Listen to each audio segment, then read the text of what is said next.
You ask Tiger to solve. This deals with linear equations with one unknown.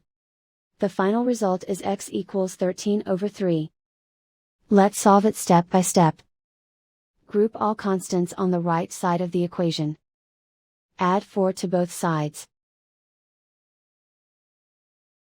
Simplify the arithmetic.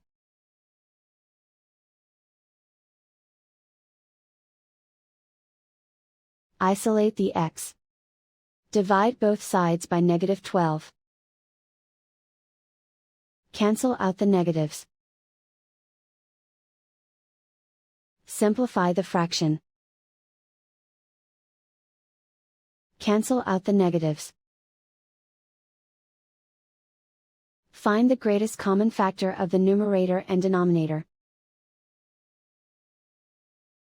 Factor out and cancel the greatest common factor.